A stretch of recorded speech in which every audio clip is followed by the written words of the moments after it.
I'm pleased to introduce our guest speaker, Lisa Enkoff, Human Resources Consultant for REDW. Before introducing Lisa, I want to mention REDW is the leading business advisory firm, and they're also a strategic partner of Innova's. Among other areas, REDW and Innova collaborate to offer organizations smart solutions and best practices for managing their payroll and HR functions more easily and effectively. Lisa joined REDW's Human Resources Consulting practice in September of 2020. She has more than 20 years of experience in diverse HR roles in financial services, banking, and hospitality. Most recently, she served as Corporate Human Resources Project Manager for Heritage Hotels and Resorts, where she previously held positions of Regional Human Resources Director and Director of Human Resources. Lisa is a senior HR professional who transforms operations and culture, supporting employers to achieve strategic and financial objectives. Her versatility covers a broad range of HR functions, including strategic program development, process improvement, and management of operations, risk, and compliance. It's my pleasure to introduce Lisa to discuss the top reasons employees leave employers and strategies to prevent turnover in 2023. Lisa, the floor is yours. Thank you. Thank you, John and Leah, for such a lovely introduction. And it's such a pleasure to be here today with all of you to talk about what, I think looking back over my own career are some unprecedented developments in the labor market as it continues to reposition and restructure. So I'd like to go ahead and just talk about our roadmap today in terms of learning objectives and what we're looking to accomplish in the short time we have together here today. So we know we've all heard all of these different pandemic buzzwords around the Great Resignation, quiet quitting, the Great Regret. What I've done today is kind of consolidated all of these themes and trends into the top 5 reasons why employees are leaving their employers. So we'll start there, and then we'll head into some numbers, just really looking at labor market trends, where we are right now, where we're headed for 2023 as a projection. And then let's talk about the talent puzzle pieces. What are the moving parts and pieces of all of the topics that we discussed today that you can put together to create an optimal strategy for your business that's customized to where you need to head in 2023? After we go through more of this strategic visionary piece, we'll drill down to some best practices, practical tips, ranging from recruitment, retention, remote work, flexible work strategies. And because the last 2 bullet points are really quite timely, we'll speak briefly about employee well-being, as well as mental health dynamics, and then the importance of using analytics to drive your people decisions. So we'll move through the content quickly. I really encourage for you to extract what is important for your organization as not one size fits all in terms of people strategy. But before we move ahead to the next slide, I'd like to take a quick poll as to what attracted you to attend the session today and to be here.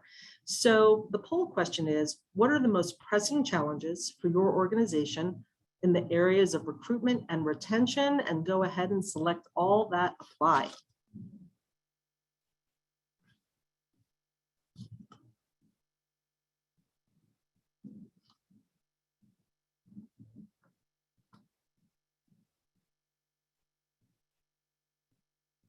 And then we'll go ahead and we'll do a quick recap so I understand how to tailor some of the topics to what your interests are.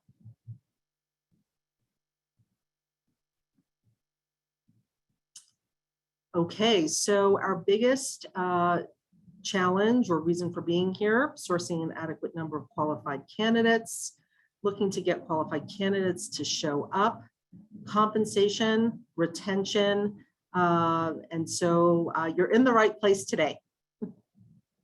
So this is a great recap.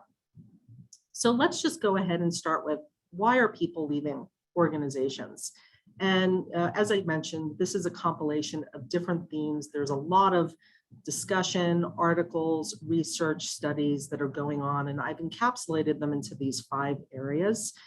please, as we go through this, really take a quick assessment as to what resonates for your organization. And I also encourage you all, whether you're in leadership or in any functional area in your organization, look at these items from the standpoint of perceived reality versus actual reality.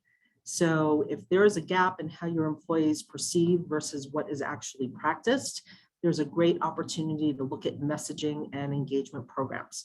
So let's start with seeking purpose.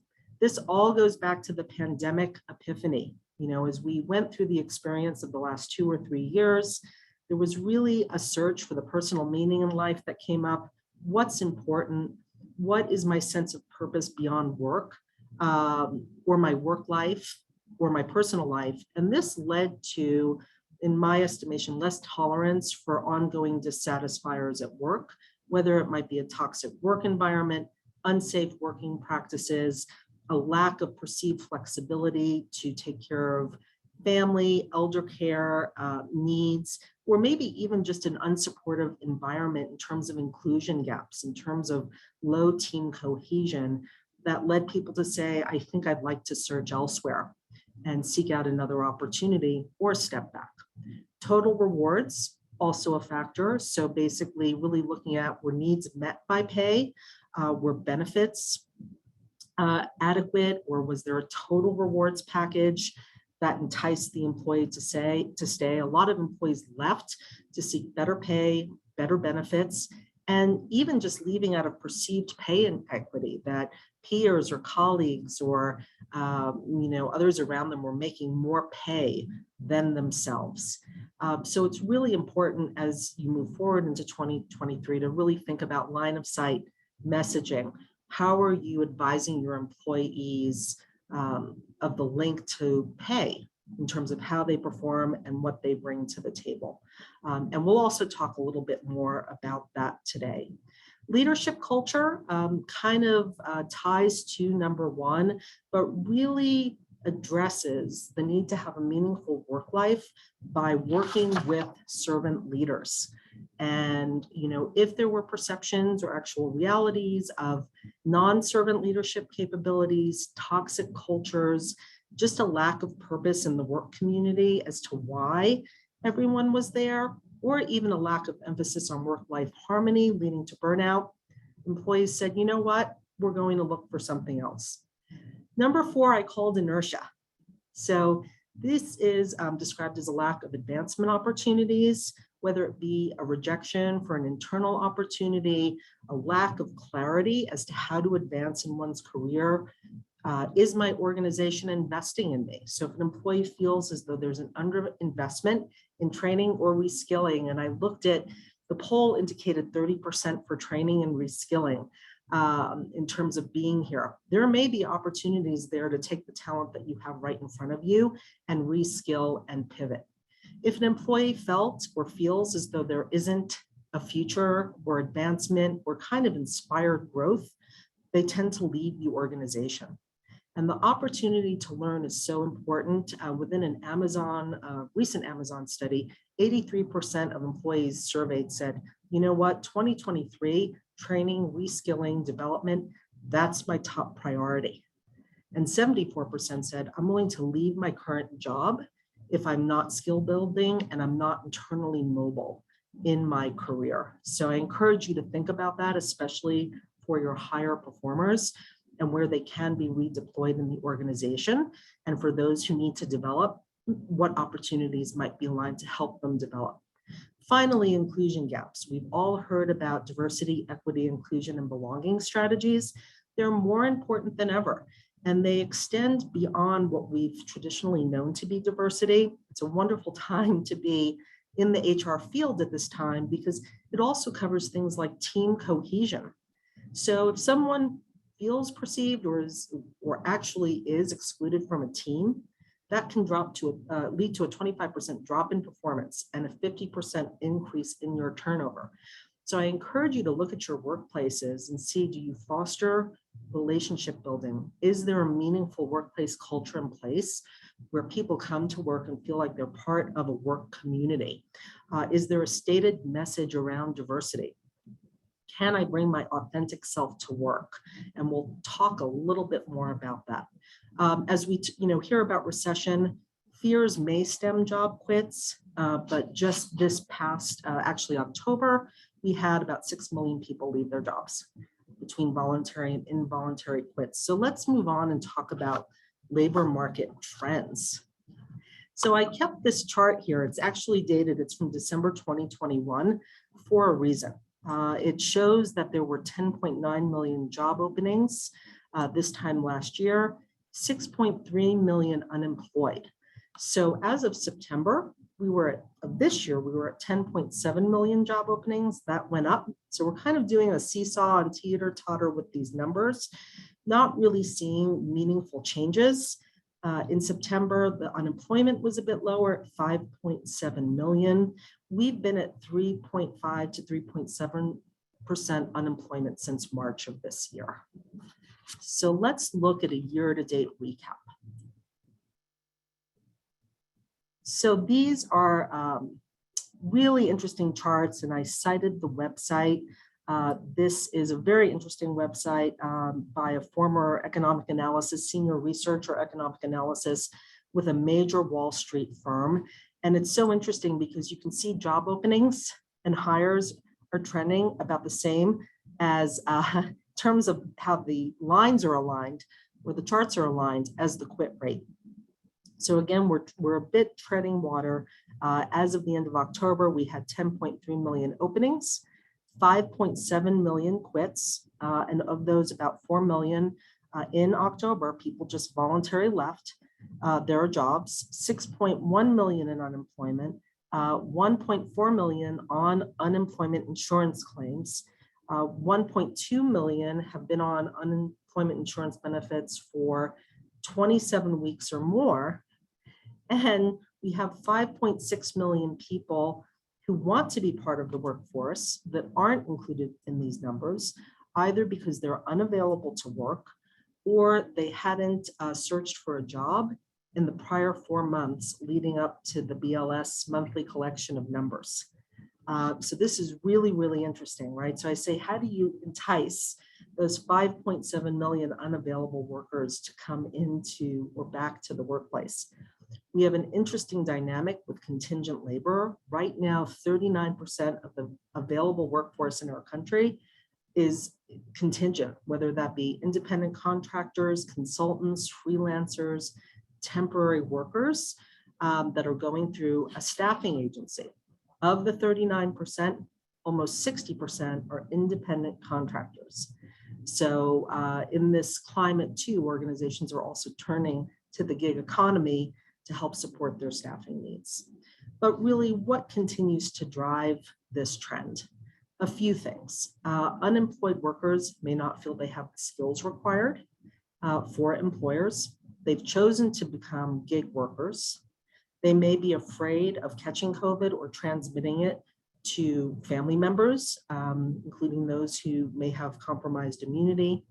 They may be unable to find affordable daycare, and they may continue to just live off of generous government benefits for as long as they can.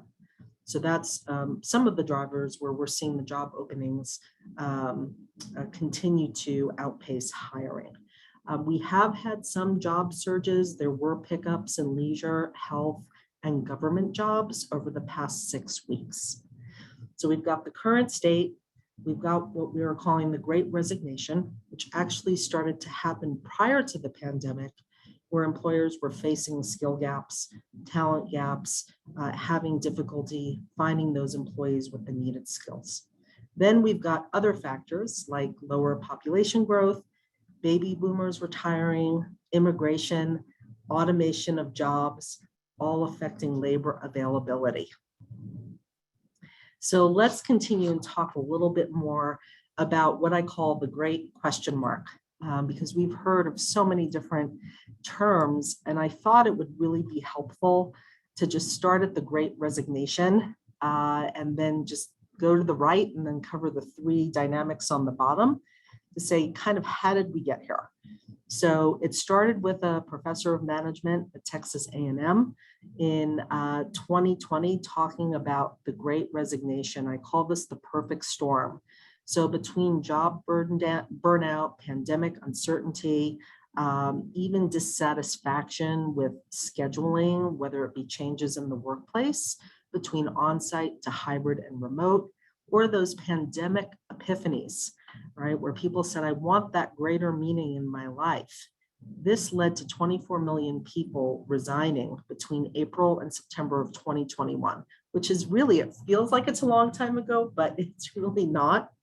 Then we also had that subset of employees who were mid-career, right? So you want to think about the talent impact or drain for people who left to decide, what do I want for myself? What do I want for the future? And really being introspective. And we saw the greatest spike in resignations between employees 30 to 45 years of age. The great renegotiation. Some employees said, I'd like to go live my best life at this point, whether I take early retirement, become an entrepreneur, be more available at home for my family, quit to avoid working in close contact positions, or to regroup and renegotiate that next better pay, better job experience, which also leads to this upgrade. And this especially affects those in lower wage jobs who saw some of the shortages in higher wage jobs as a way to say, let me switch to a better job in industries that are hiring with better wages, which potentially for certain organizations could lead to, how do I train people who aren't experienced in the industry or in the line of work, but I need employees? And all of this ties into what is now being referred to as the great reallocation, the great restructuring. Certainly, I think this will continue into the next year and somewhat beyond as we continue to unwind from the public health emergency. And amidst this, what is now being seen are the terms quiet quitting and quiet firing, right? So we have the great reallocation on the left. We've got the great regret on the right, which are those employees who left during the pandemic, who wish they hadn't left their jobs. And right here in the middle, quiet quitting typically describes those employees who stayed in their jobs, didn't leave during the pandemic, may have faced even more work and higher workload, who have now potentially gotten less psychologically invested. They're not looking to do beyond the minimum requirements of their job. And so that's where engagement strategies become really important. I included quiet firing as an interesting term. There was an article on CNN actually a few weeks ago that cited 83% of employees had experienced quiet quitting, which was described as basically leadership not being responsive to employee requests for better projects, advancement, pay, promotions, schedules, and that ultimately caused the employee to leave. Two takeaways on that for me. Constructive discharge is not at all an optimal strategy for dealing with employees who may not be performing. And once you have one person or two people or three people who look to leave, quitting is contagious. And so how does that affect your turnover? So I'd like to ask another poll question at this point to describe what best captures the labor trends within your organization. And this is a single choice.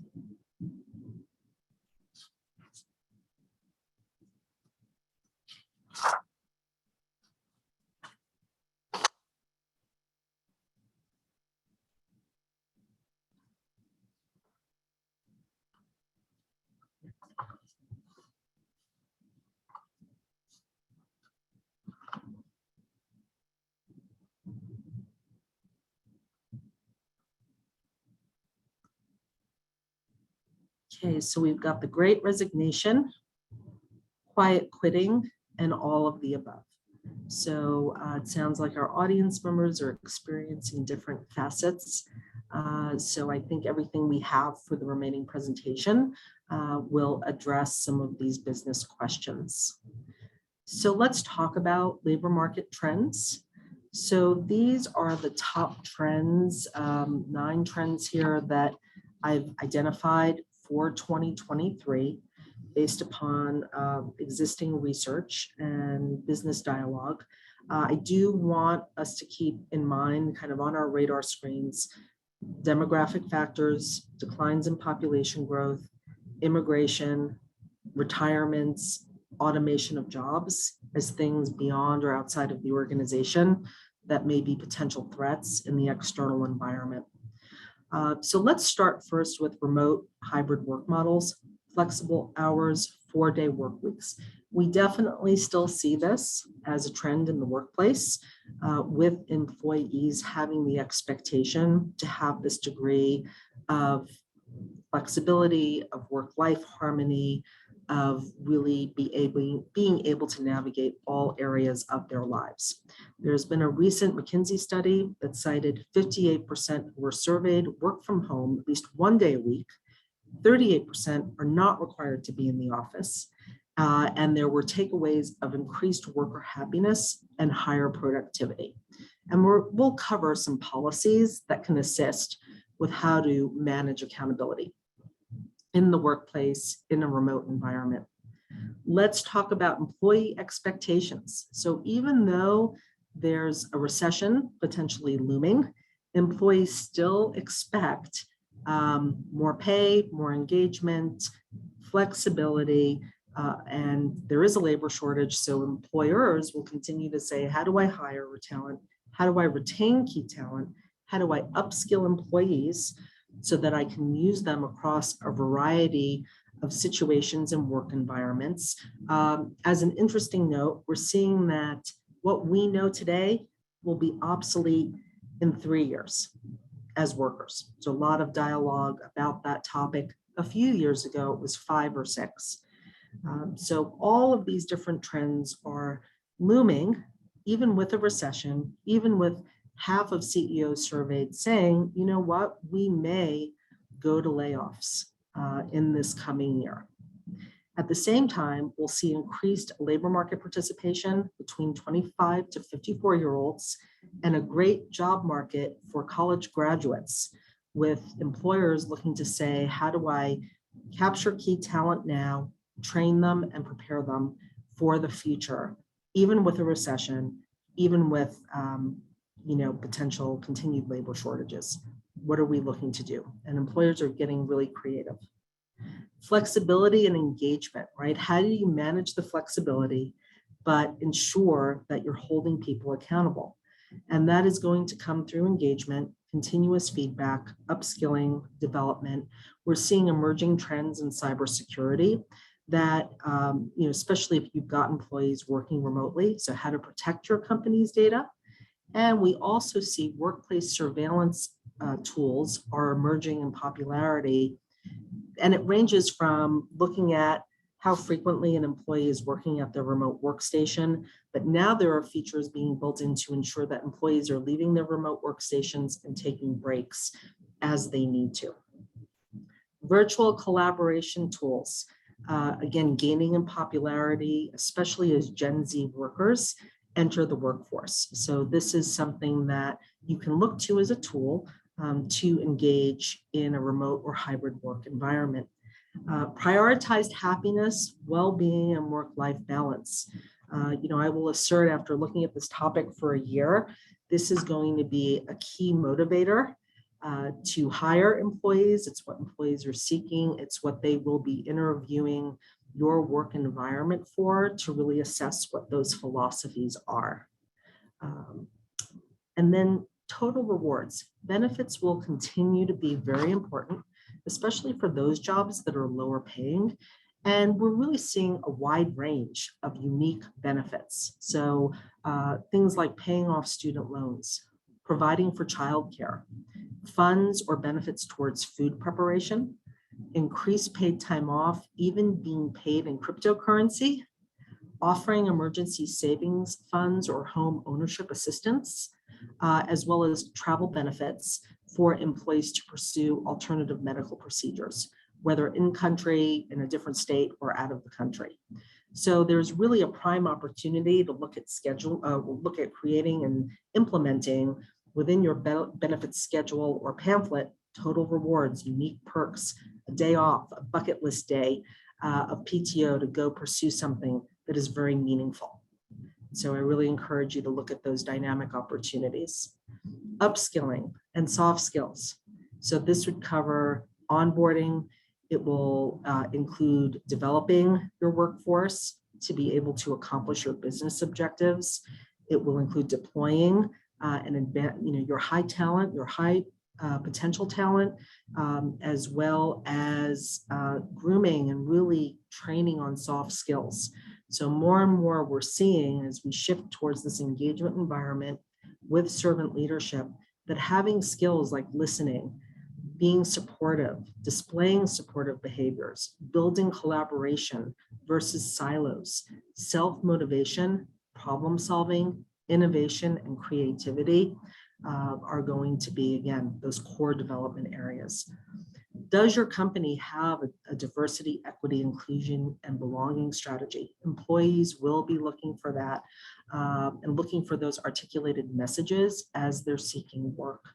We also see that the gig economy will continue to thrive in the coming year, and in some circumstances will be an asset if you're looking to hire for positions, at least temporarily, but also I think it's an enticement away from traditional employment, which is also contributing to the labor shortage. So where do we go from here? This is a lot of information. And so let's talk about putting these puzzle pieces together. Where do you even start? So with the puzzle pieces, there's a series here of factors. I'd like to quickly go through them since we have a lot to cover in the remainder of the presentation. But I think it's really important to understand the landscape of your environment within your organization. And so as we go through these, it would be really good for you to look at, okay, what's really relevant? What will be very impactful? What will be maybe a low effort to implement, something that's high impact? And which puzzle pieces will address the top 5 reasons for turnover we've discussed, whether it be seeking purpose, total rewards, leadership culture, inertia, and inclusion gaps. And then what will also entice employees to exit the gig economy and consider coming to your organization and working for your organization long-term. So let's start first with the whole person. So this is basically the concept of building a people strategy around your employees, taking into account their identity at work and outside of work, handling life in its entirety and being able to create flexible practices to support the employee so that they can bring their whole psychological self to work and really give the highest level of performance. And I kind of describe this piece as meeting people where they are right now. So if you were to look at your workforce, run some analytics, and by the way, Enkoff has some great analytics tools as well to help structure people decisions. What does that data tell you about your workforce? Then let's go to psychological safety. That really comes down to motivation science and engagement, and basically looking at, do I have choice in my work? Do I have a reasonable degree of self-determination where I can make decisions within certain guidelines within my job that helps me feel connected, it helps me feel part of the team and included, and I'm also contributing and growing to the organization. I'm getting better at what I do every day and increasing my competence.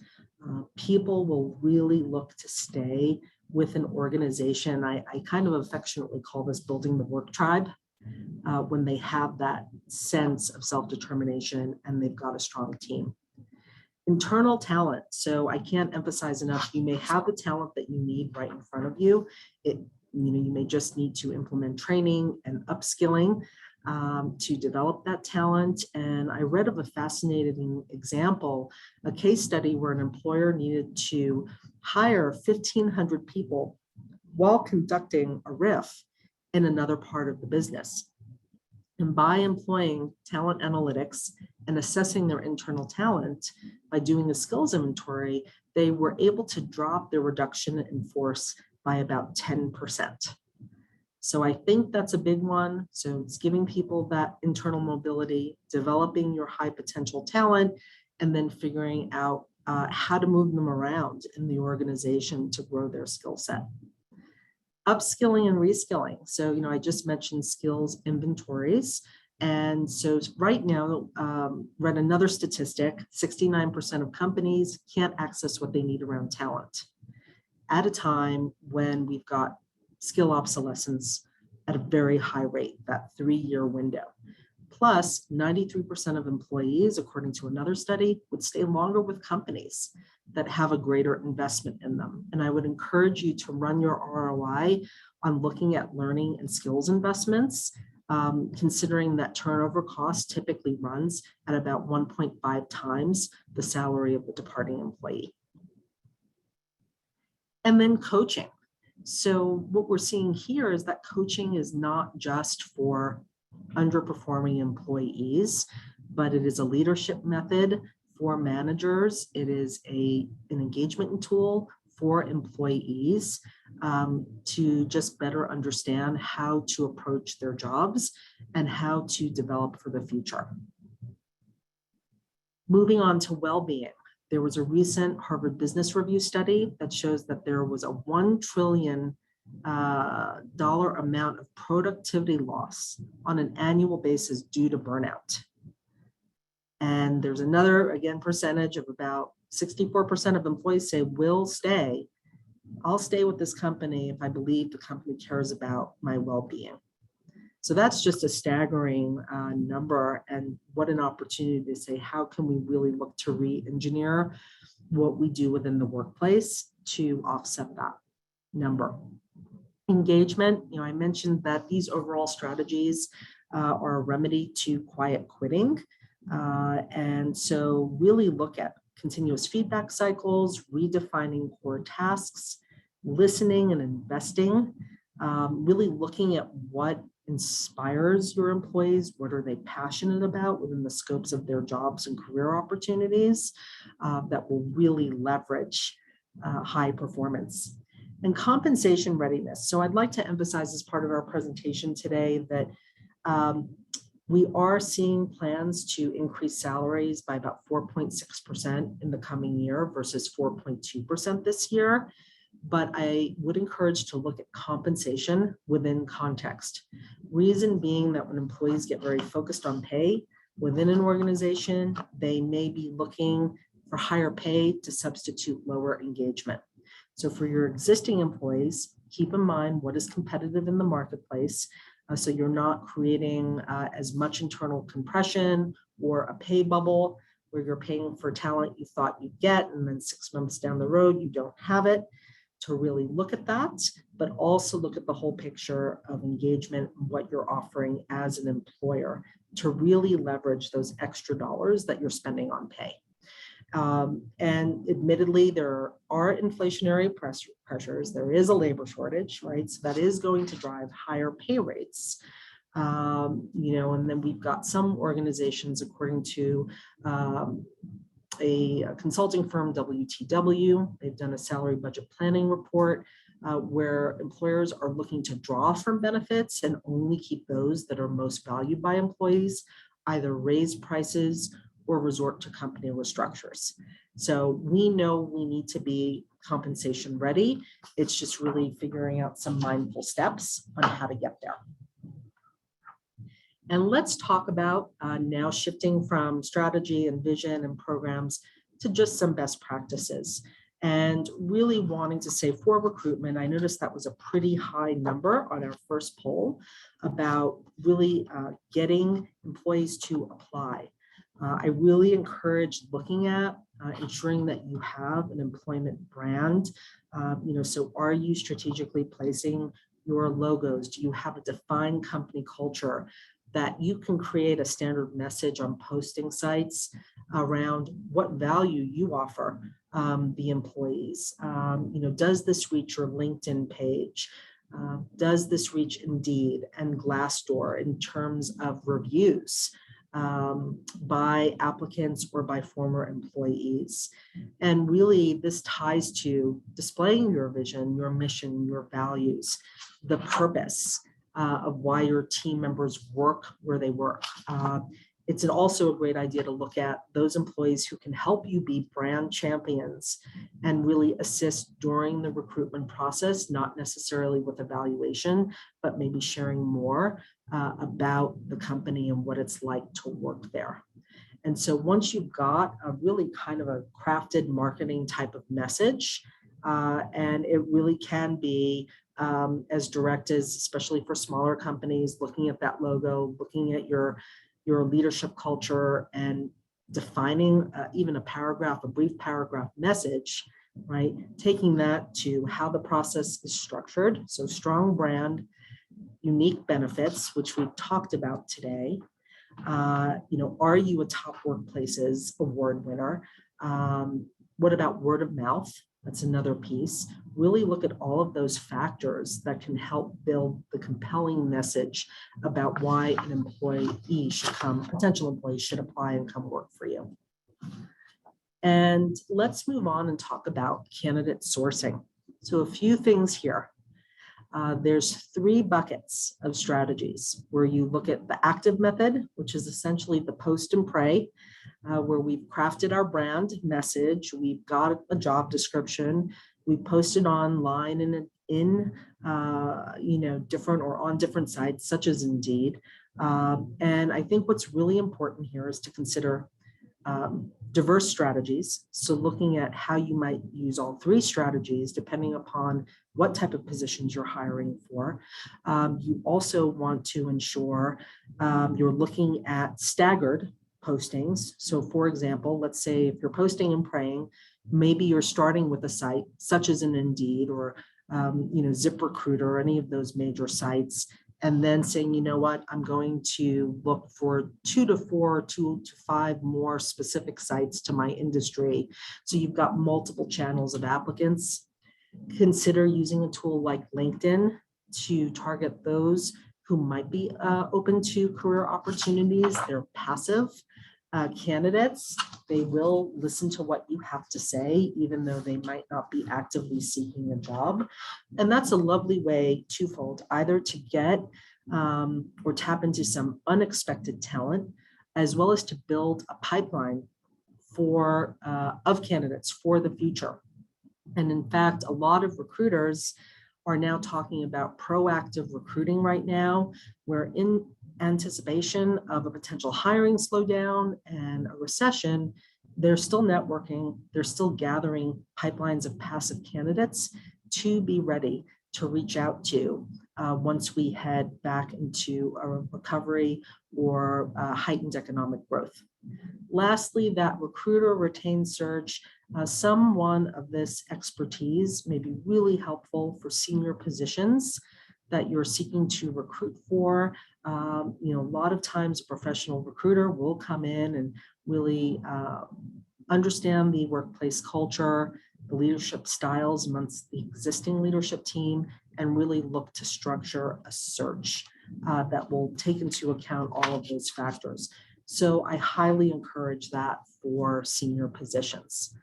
Then on candidate sourcing, a few things here. So these are just some best practices. Reviewing the process. Is it moving forward? Are you staying on track with time? 73% of candidates can abandon their applications if they see the process takes too long. Recruitment tools. Do you have a defined job description? Is it aligned with that brand, with your logo and the message about your company? Do you have structured questions based upon that job and how that candidate will approach the job? Great way to measure, and reveal potential red flags about the candidates.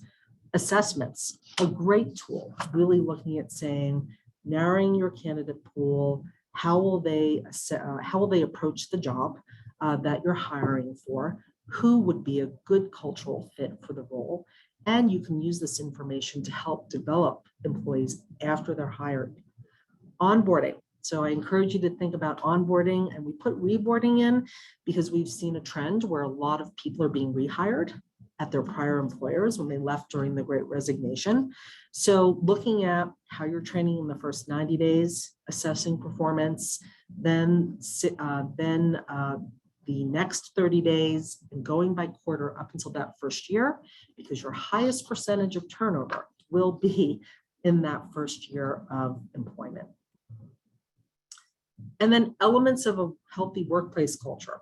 That's a big one for retention. And I'd like to say the Sloan School at MIT did a study in January of this year that identified top 5 predictors of attrition.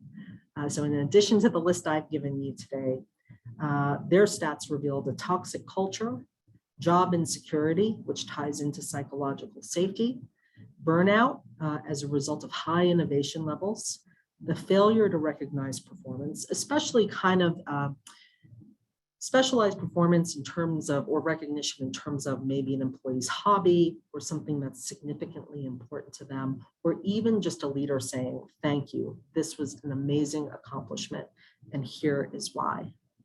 And then the last predictor was a poor response to COVID-19. So these are considerations to look at and say, okay, where are there areas of strength I'd like to reinforce in the workplace culture? Where might there be some gaps that I would like to build on and remedy coming into 2023? And a big piece of that is having a sense of purpose. That, for example, I spent over a decade in hospitality. So whether I had an employee who was a dishwasher or a housekeeper or a senior leader, each person was uniquely aware of the significance and importance of their contribution to the overall mission for amazing guest service. So the way that leadership views the work becomes the way that the team views work. We talked a bit about recognition. We talked about change management. About engagement, learning, and development. But on the change management front, there's a lot that still continues to change in our workplaces. So equipping and working with employees who may be going through fear or anger or apathy or enthusiasm, can you work with them in terms of messaging to understand the change, plan how the change is going to happen, coach them on how it will be implemented, and then come back and re-communicate that change. That is so important to assist with your employee relations, and employees will respect and resonate and look to align with leaders who are leading them and influencing them towards growth through change. And then we talked about retention and engagement, looking at, do I have opportunities to develop my leaders? Am I seeking a servant leadership culture? Am I seeking to develop middle management or entry-level supervisors so that there is a consistent message throughout the team and the culture, where I'm creating an environment where the team's optimistic, they're team-oriented, they want to go above and beyond and create solutions and have a degree of selflessness while maintaining a passion for the job, learning, and being accountable. And I have worked with organizations that have gone through these different transitions, and it has been an amazing experience. And then I would encourage you to think about the virtual collaboration or employee listening platforms I mentioned to you, blogs, structured activities, even for a remote hybrid environment.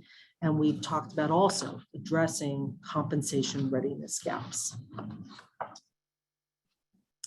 So remote and flexible work, important. Staying on brand, looking at your tech tools, for example, what brand is displayed on Zoom when I'm in a meeting, what are appearance standards, as well, virtual regular team meetings for engagement, even community service opportunities to bring the team together, as well as regular or ongoing icebreaker activities as part of your virtual meetings to help the team stay engaged.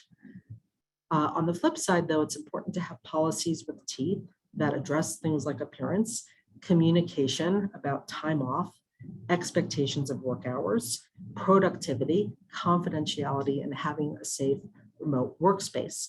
And then with your leaders, ensuring that they are versed and developed with strategies for creating trust, for balancing expectations, productivity with well-being, and building community. And you can see that the numbers here are quite high. And I know we're approaching almost at the end of our time. I just wanted to talk to you about mental health. It's really important to acknowledge that there may be feelings of feeling hopeless, burnt out, or exhausted, just given the amount of change that's happened as a result of the pandemic and in the workplace.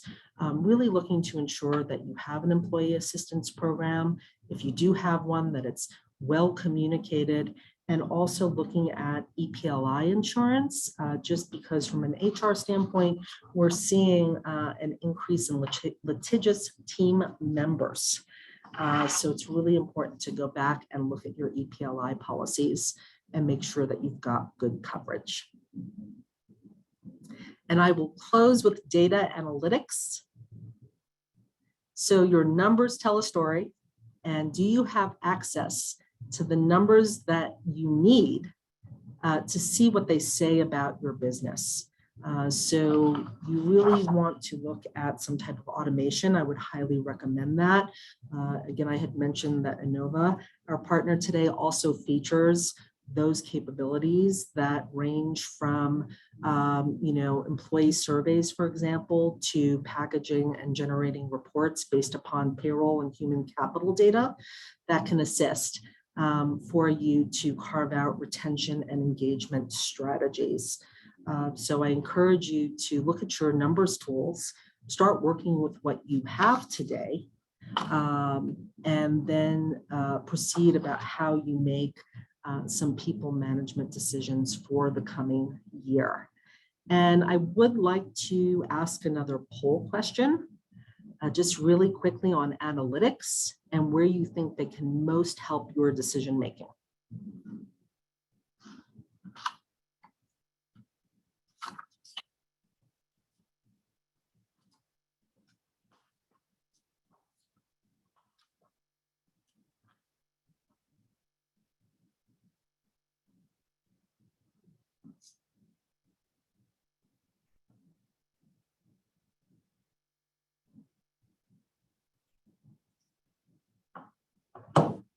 Okay, so compensation. Oh, actually, retention is first, compensation and recruitment. And then leading into training and workforce planning. Excellent. Thank you for participating. And one more poll before we head into our Q&A. What is your initial strategic priority leaving this webinar today?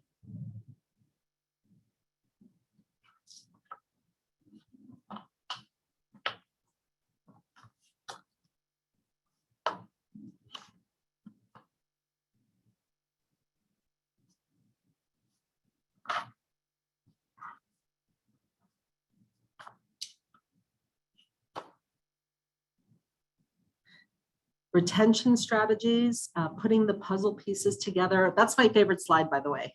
I think that's one of the more compelling. Okay, how do we really look at what we're doing here in the coming year? And compensation. Those were the top three: remote work, sourcing, and data analytics. Well, thank you everyone. So we're just heading into our Q&A. Lisa, great job. It looks like we've got a couple questions that have come in already. Great. How would you recommend prioritizing retention/recruitment strategies for 2023? So that's a great question. I have two favorite tools that I've often referred to in this past year. One is the traditional SWOT, looking at your organization's internal strengths and weaknesses and comparing to what the opportunities are and threats in your external environment. And based upon that, I then like to take that information and then do an impact effort recap that basically prioritizes and says, okay, where's my highest impact with the lowest effort for the organization? What would be high impact, high effort? And what's low impact, low effort, right? I'm not saying to rule out low impact. You just may want to figure out your different priorities and then create a plan around that you can use to work with your senior leaders to set goals for 2023, as well as performance measurements. And I find it really helps. It really provokes questions about, where an organization and its team members feel they need to go. Great, thanks. Got another here. This one's timely, potentially. How will a potential recession affect hiring and recruitment trends in 2023? So right now, based upon the current data available, I think it's a bit of a mixed bag, depending upon the industry, depending upon the number of openings needed. My instinct says that the labor shortage will continue to drive some healthy degree of hiring and reskilling of key talent. And I think another key consideration is that you're positioning yourself now in terms of recruitment for when we exit a recessionary environment, because you'll definitely be competing with a lot more employers for talent. So I think it should be paced and measured. And I think we watch the economic numbers. Thanks. We've got, let's see, here's another. What is the best compensation strategy to support recruitment and retention for 2023?